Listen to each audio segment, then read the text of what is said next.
स्थापना 15 अगस्त 2013 को हुई थी। आज़ादी का अमृत महोत्सव मनाया जा रहा है। इसी के मद्देनज़र हमने 14 को कर दिया ताकि 15 को हमारे कार्यक्रमों में या सरकार के कार्यक्रमों में या आज़ादी के महोत्सव के कार्यक्रम में कोई व्यवधान ना आए। इसलिए हम 14 तारीख को अपना स्थापना सम्मेलन कर रहे हैं।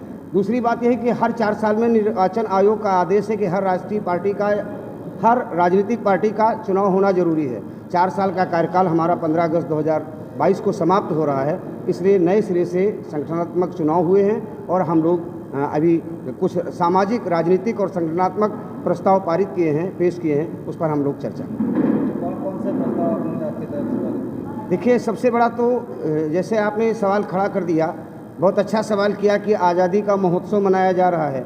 आज़ादी का महोत्सव हम उस माहौल में मना रहे हैं जिस माहौल में मीडिया के लोग अगर कोई मिड डे मील की खराबी का समाचार प्रकाशित कर देते हैं तो उनको जेल में डाल दिया जाता है। हम आज़ादी का महोत्सव उस माहौल में मनाने जा रहे हैं जिस माहौल में अभी भी कोई सिपाही बुलंदशहर में खाने की शिकायत लेकर के खड़ा हो रहा है कि हमको खाना नहीं मिल पा रहा है। हम आज़ादी का महोत्सव उस माहौल में मनाने जा रहे हैं। हमें आज़ादी मिली है, इस बात की हमें खुशी है, लेकिन आज़ादी को हम कितना बचा पाए हैं। धार्मिक आज़ादी नहीं, लोगों जो भारत के संविधान में धार्मिक स्वतंत्रता थी उसका हनन हो रहा है। आप जबरिया कह रहे हो कि आपको ऐसे चलना है, आपको वैसे चलना है, आपको वैसे चलना है, आपको ये पहनना है, आपको ये खाना है। आप ड्रेस कोड लाने जा रहे हो, आप लैंग्वेज का कोड लाने जा रहे हो। आप जहाँ देश को ले जाना चाह रहे हो उससे आज़ादी का कोई मतलब नहीं रह जाता है। आज़ादी अगर का महोत्सव मनाना है तो आपको रोक लगानी पड़ेगी।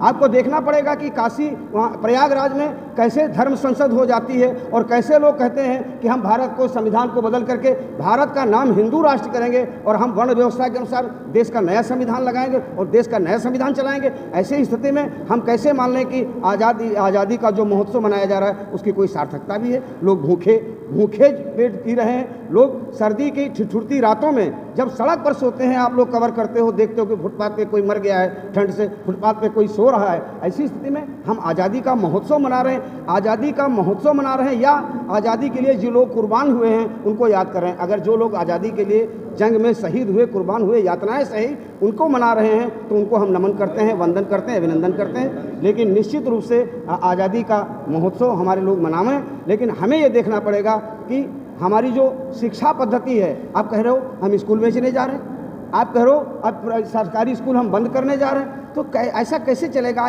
ये कौन सी आज़ादी है? हम चाहते हैं कि आज़ादी का महोत्सव मनाया जाए। हम लोग चाहते हैं कि भारत का नाम सिर्फ भारत रहना चाहिए और भारतीय संविधान से देश चलना चाहिए।